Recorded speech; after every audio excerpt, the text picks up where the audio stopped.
So imagine this, a country with strong economic growth, inflation under control, unemployment at record lows. Basically a Southeast Asian success story, the kind economists love to brag about at conferences. But the streets, different story. People weren't celebrating with fireworks or K-pop concerts. Nope, they were literally cosplaying Vietnam with nationwide protests. And when I say the concert was lit, I mean it burned. Cars, buses, police stations, all on fire. Welcome to Indonesia, 2025. In August of this year, protests erupted across the country. And here's the twist. They weren't triggered by some Wall Street-style financial meltdown. Nope. They came from long-simmering economic frustrations mixed with political anger, and all it needed was one tragic story to blow the lid off. So today, let's break down that contradiction. How a country with beautiful economic statistics ended up with riots in the streets, where that rage came from, and what lessons we can learn. I'm Simplified, and on this channel, we talk money, investing, in the economy so simply that even a 5-year-old could get it, and your grandma could still flex her portfolio. The most important thing, we keep it real. So hit subscribe if you want more of that perspective. And quick disclaimer, what you're about to hear comes from multiple sources plus my own analysis. If I mess something up or you've got corrections, drop a comment below. The spark that lit the fire. Big waves of anger always need a match. And for Indonesia, that match wasn't a law or a statistic. It was the death of Afan Kurniawan, a 21-year-old delivery rider. On the night of August 28, 2025 in Jakarta, Afan was out on his motorbike doing a food delivery run. Suddenly, he was hit by a Rimau 4x4 armored vehicle from Indonesia's mobile brigade, basically the riot police. Videos all over social media show the truck slamming into Afan. It stopped. The crowd surrounded it, and then the driver kept moving forward, running him over again. Afan died on the spot. Here's the painful part. Afan wasn't even part of the protests. He was just out there hustling like millions of other low-income, informal workers trying to make a living. His death became the final straw for people who already felt like they were paying the price of economic progress while politicians partied. And when the armored truck crushed him, it also crushed the last bit of trust people had left in the system. Within hours, thousands of other gig drivers organized spontaneous protests. They set fire to police cars, hurled rocks at stations. Afan's funeral turned into a massive, silent march. Hundreds, maybe thousands of riders escorting his coffin on motorbikes. It wasn't just a funeral, it was a political statement. The fire spreads. The government's response was quick, probably because they knew the situation could spiral into full-blown chaos. President Prabowo Subianto and Police Chief Asep Edi Suharyadi issued public apologies. They arrested 7 mobile brigade members, including the driver. That speed made a lot of people suspicious. Was it really just an accident? Or were they trying to contain the fallout before it exploded into another 1998-style crisis? But by then, it was too late. The anger was already out in the open. August 25th. Protests began in North Sumatra with thousands of students, workers, and drivers clashing with police. Dozens were injured. August 27th. Students stormed the provincial parliament building in West Kalimantan. August 28th. Jakarta lit up. Tens of thousands, mostly students and union activists, battled police outside the national parliament. August 29th. Afan's funeral became a mega protest, a sea of motorbikes escorting his coffin through Jakarta. Police stations and government buildings were targeted. August 30th. Riots spread to Makassar and Mataram. Local parliaments were set on fire. At least 3 people died in Makassar alone. In Surabaya, Indonesia's second-largest city, protesters stormed the governor's office. August 31st. Things got ugly. Crowds started targeting politicians' private homes after their addresses leaked online. Even the finance minister's house wasn't safe. And here's the kicker. Analysts pointed out that Afan's death wasn't the root cause. It was just the spark. The woodpile had been sitting there for years, dry and ready to burn. The economic numbers, Pretty on paper, ugly in reality. Here's what made the protests so ironic. The official numbers said Indonesia was thriving. Growth, around 4.9% in the first quarter of 2025. The IMF even projected 5+% for the next 2 years. Inflation, beautiful. Just 1.6 to 2.3% between May and August. Most countries would kill for that. Unemployment, down to 4.7%, with forecasts dropping below 3.5% by year's end. Poverty hit a historic low of 9% in 2024. Sounds like a dream, right? But dig deeper and you see the cracks. Unemployment looked low, but in reality, the number of jobless people actually rose from 7.2 million to 7.28 million in 2025. Why? Because over 3.6 million new workers entered the job market in a single year. Sure, the economy was creating jobs, but not nearly fast enough.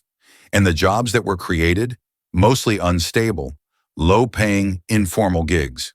By mid-2025, nearly 60% of Indonesian workers were in the informal sector. Translation, no benefits, no stability, no safety net. At the same time, Indonesia's manufacturing sector, the backbone of stable, middle-class jobs, was shrinking. Its share of GDP fell from 32% in 2022 to 19% by 2024. Economists call it premature deindustrialization. Regular people just call it the good jobs disappearing, the policy that broke the camel's back.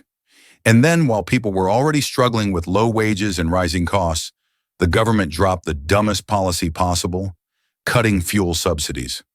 This instantly raised transportation and food costs for the poor and middle class. People were furious. But what made them truly lose it? At the exact same time, lawmakers were still pocketing their luxury monthly allowance, roughly $3,000, 10 times the minimum wage. Imagine working all day on a scooter, barely making ends meet, while your politicians are out here throwing champagne parties on taxpayer money. Videos even showed some of them literally dancing and celebrating. Guess what? Nobody's laughing now. Because when the government keeps cutting support for ordinary people, but protects the privileges of politicians, you don't just have bad policy, you have the perfect recipe for an explosion. So where were we? Right, politicians dancing, subsidies slashed, and protesters flipping cars like they were pancakes. But this story isn't just about one riot. It's about history, power, and the dangerous gap between the stats on paper and life in the streets. History repeats itself, but with a twist. If you think these protests are new, think again. Roll back almost 30 years to May 1998. Indonesia went through one of the ugliest meltdowns in modern Asian history. Back then, it wasn't just anger. It was full-scale collapse. The Asian financial crisis torched the economy. Unemployment soared, inflation exploded, food shortages hit, and President Suharto's authoritarian grip snapped. It started once again with student protests. At Trisakti University, 4 students were shot dead by security forces. Their deaths triggered riots that spiraled into chaos. Over 1,000 people died. Violence took on an ethnic dimension. Chinese Indonesians were targeted in horrific attacks, and Suharto was forced to resign. That's the benchmark. That's the trauma burned into Indonesia's political memory. Now fast forward to 2025. The similarities are obvious. Students are in the streets. A tragic death. Afan Kurniawan now, Trisakti students back then, lights the fire. Anger at inequality and distrust of authority fuel the movement. But here's the difference. 1998 was a financial collapse. Banks failed. The currency collapsed. The whole system cracked. In 2025, the numbers look fine. The crisis isn't about money evaporating. It's about fairness evaporating. 1998 was about survival. 2025 is about dignity. The government's balancing act now. Let's talk about how the government responded. And spoiler, they weren't as clueless as Suharto's regime in 98. President Prabowo Subianto knew the situation could snowball. On one hand, he made concessions, canceled lawmakers' perks and international trips, apologized publicly for Afan's death, promised transparent investigations, even made public transport free for a week. Basically, sorry about your life savings. Here's a free bus ride. On the other hand, he flexed the iron fist, warned that vandalism and chaos could be labeled terrorism or even treason, ordered police and military patrols to flood the streets. Classic good cop / bad cop, except it was the same cop. The aftermath: blood, fire, and dollars. The human cost was heavy, at least 6 people dead, including a university student, hundreds injured. In Jakarta alone, 22 bus stations destroyed or burned, costing roughly $3.2 million in damages. In the financial markets, they noticed, Indonesia's main stock index, the JCI, plunged 3.5% in days. The rupiah weakened against the dollar. Foreign investors started whispering, "Is this another 1998? Should we pull out?" Officials scrambled to calm nerves, insisting growth targets were safe and the economy was resilient. But the truth is, no investor cares about pretty GDP charts if Parliament is on fire. Markets trade on trust, and trust was shattered. The bigger lesson: macro versus micro. Here's the uncomfortable truth. An economy can look great in Excel spreadsheets and still feel broken in real life. Think of it like a company. On the outside, the financial report sparkles, revenues up, costs down, profits booming.